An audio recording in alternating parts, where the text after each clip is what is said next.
Welcome, Amber Rose from South Philadelphia. If you're watching this tonight, you know our country is in trouble, just like me. When you go to the store and buy food for your family, you're shocked. When you fill up your gas tank, you're pissed. I know I am.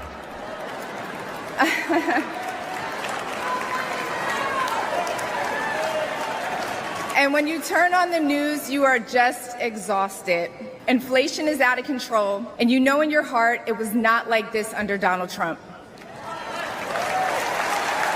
I like Matt Walsh of the Daily Wire. I really do. I don't watch him that often anymore, but I've followed him since his early days back before the Daily Wire even gave him a studio. He used to literally just pull over on the side of the road and would do a show from his dashboard. What is a Woman was an absolute stroke of genius, and boom, he's a conservative goat. But I disagree with his rigid stance on video games, and I think he's dead wrong on Amber Rose's speech from day one of the RNC. If you're on X, you probably saw him getting into it with a lot of people that disagree with him. And he definitely held his own. Though I have to say it seems like the majority of people are disagreeing with him. I mean, he got dragged by Cat Turd. If you're not on X, that probably sounds like a crazy statement. You know, it was difficult for me to put it into words exactly what I was thinking about Amber Rose's speech. But after rewatching it, it had no business being half as moving as it was. I mean, she killed it. I don't care who she is, what she looks like, where she's been, how she makes her money. She spoke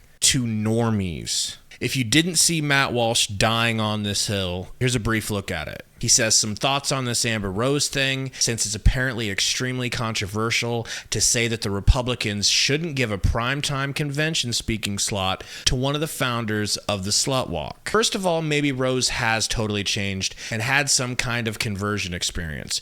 There's no evidence of that. Only that she likes Donald Trump now. There are many, many, many examples of conservatives rallying around their new celebrity hero just because the person likes Trump. One I can think of for sure, Kanye West. Only to be humiliated and betrayed by that same person shortly after. This has happened countless times. I've called it ahead of time, and in nearly every case, been screamed at by conservatives the way you're all screaming at me now. It goes on, but you get the point. I think in the end, what Matt is missing is the fact that no one was looking at Amber Rose as if she was a conservative thought leader. Her speech was great because, like I said, she's a normie that can wake up other normies. You know, the undecided voter, the only voter that really matters in the end when it comes to winning elections. Also, we're talking normies that are women and minorities. You know, the two demographics that Donald Trump has struggled with the most. Republicans and conservatives sometimes just suck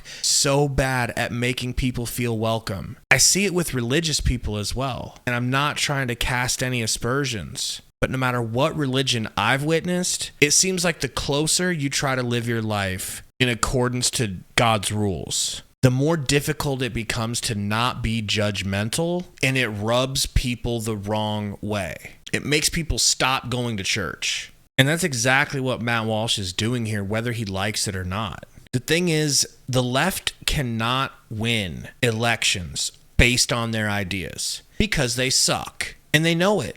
That's why their message is 90% race-based. You can't vote for them because they hate you. Women, minorities. Well, don't worry about what we're gonna do when we get in office, because it can't be worse than the racists being in charge. It's their only play. Amber Rose took that one sword that they have, turned it around, and metaphorically stabbed them in the chest with their own BS.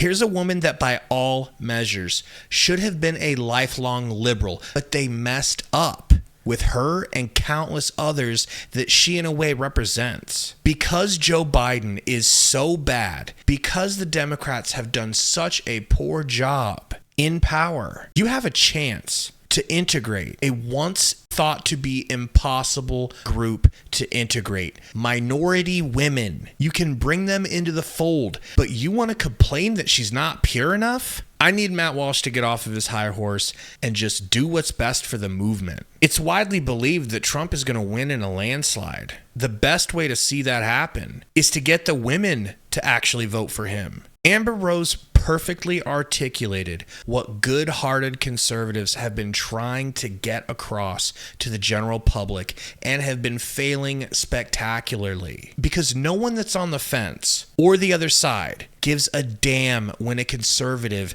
looks you in the face and says, Trump isn't a racist. It doesn't mean anything. Of course you're going to say that. You're a conservative. But when it comes from someone on their side, a former feminist that hosted the Slut Walk, when she says it, oh, hey, by the way, they're actually good people and they're treating me very well. And look at this applause I'm getting. When it comes from someone like that, the message is 10 times more powerful. I've been listening more and more to Candace Owens lately. She's just been keeping my attention. I haven't really decided where I stand when it comes to her and Ben Shapiro's arguments, but I think she summed this up perfectly on her last live show. Can we make it easy for people to take that first step? She's not getting up there and saying she's a Christian. And by the way, I don't think very many people that hit that stage could get up there and say that they are Christians or embodying Christianity, because the Republican National Convention is not something that was established for only Christians, right? There's a difference between being a Christian and being a conservative and being a Republican. Sometimes you can be all three, but not all the times. And some people are just economic conservatives. Maybe she's an economic conservative, but the point is that she said something that she believed to be true, that she felt the media